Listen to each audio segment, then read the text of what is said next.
Hello friends, this video on Is Matter Around Us Pure Part 11 is brought to you by examfear.com. No more fear from exam. Let's take example where we have to separate two miscible liquids. Now here the liquids are miscible, right? For example, we have, let's suppose, acetone and water. So we have water plus acetone, right? Now you have to separate them. Now we know that both are volatile. Okay, how can we separate them? It's not that easy.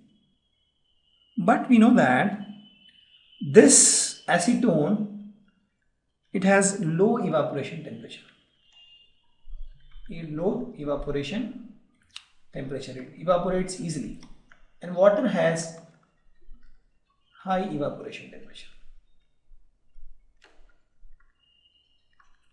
So with this fact, we'll arrange the apparatus in this, and this is the mixture I have that has acetone plus water. Now we'll heat this mixture. The moment you heat this mixture, which one has low evaporation temperature? Acetone. So just heat this slowly, right? Don't reach that boiling point of water. Heat it slowly at a boiling point of acetone, and then you will see that from here acetone comes out, not the water, only acetone. Why? Because acetone has a low evaporation temperature. The difference in the evaporation temperature of acetone and water is pretty high. When you heat this, you have to maintain the temperature also. You have to maintain the temperature of evaporation of acetone, and then you will see that evaporation of acetone take place here. And now you put some cold water here. So in this case, the cold water comes in and goes out. The only purpose of cold water is whatever gas, acetone gas comes here, it will cool down. And if it is cooled down, since it is slant, the acetone will be collected here. So it will be pure acetone. And whatever will be left here is water. Thus, with this process, we could actually separate acetone and water. And this method is called distillation. Right? So in any case, the one which has lower evaporation temperature is collected here. Lower evaporation temperature.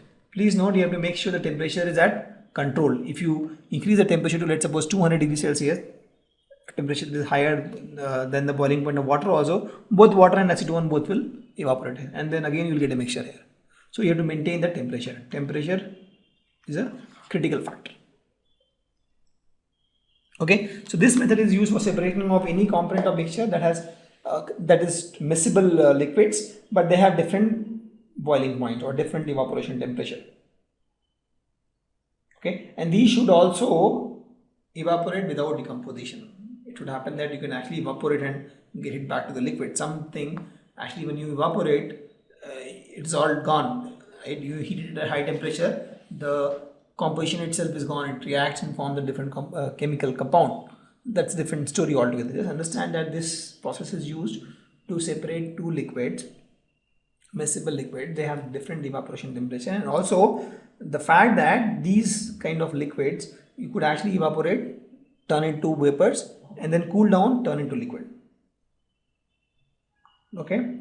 So, but if the temperature difference between these are delta T is less than 25 Kelvin or 25 degrees Celsius. If the difference is less than 25 degrees Celsius or 25 degrees Kelvin, why I am putting same? Because if we talk about difference, Kelvin or Celsius is all same because I'm talking about difference, right? So if the difference is less than 25 Kelvin or 25 degrees Celsius, then we use fractional distillation. So that is called fractional distillation. So if delta T is less than 25 K, then we use something called fractional distillation. That is different from distillation. I'll show you. Okay. For example, separating different gas from air, they have almost similar boiling point. Or separating different petroleum product. You must be knowing that the crude petroleum is one, and from there you do fractional distillation and you get petrol, kerosene, and diesel. All these you get from that one single input by fractional distillation. So apparatus of fractional distillation is almost same as this, except that it has one fractionating column. So I'll show you, this is extra fractionating column here. This is fractionating column, the blue one. So you see this is not there and this is here now. That is the difference. This is fractionating column.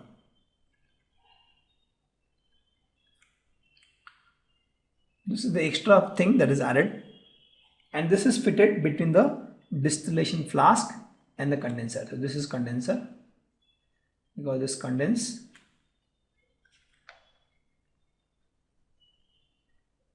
and this is distillation flask.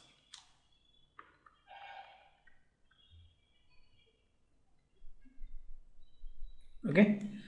Now what this does actually, this fractionating column, this is a tube which is packed with glass beads. So this has glass beads. Beads, you know, you must have played when you were a kid. This is a glass spherical beads. So sphere has a maximum surface area, so it provides a good surface area. Why? See, it provides a surface area for vapors to cool down and condense rapidly. So with that, it is a repeated distillation. For example, let's suppose here you have something. See, what is distillation? So you have something here, water, let's suppose. You heat this, it converts into vapors in this pipe. Then you again cool back, you again get liquid. Right? So, or you have liquid, then come gas, and then liquid. This is one distillation. So what we are doing here is we are providing this glass beads here, and the glass bead provides more surface. So when the vapors comes in touch with this glass bead and get the surface, it cools down, because the glass beads are a little cooler. It cools down, and again what happens is, again it heats, and again it converts to vapors. So you see what is happening here is, in this case, if you don't have the glass beads, from here to here is one distillation process. But the moment you have more glass beads here, it's a repeated distillation here. It's a repeated distillation. So because of the glass beads, we have repeated distillation. For example, in this case, let's suppose this is let's suppose 10% pure. Okay. So after one distillation, you get, let's suppose, 20% pure. The next distillation, you try the same thing, again you do the same distillation, you may get, let's suppose, 40%, and then you may get 80% pure, right? So like that the purity increase, every time it doubles up. But in this case, if you use the fractionation distillation, in one shot itself you may get 80% pure, because it is repeated distillation. Correct? In this case, in one step itself you get more pure substance, and this is also typically used if the difference in the temperature is less than 25 K. So here it is like, here we talk about, if you try to understand the whole concept, you should understand the concept of equilibrium also, right? That we will understand this in the higher classes. Let me explain this. See, when you do a distillation, you don't get 100% pure, right? So for example, it was 10% pure, you get 20% here. So that way you try to purify.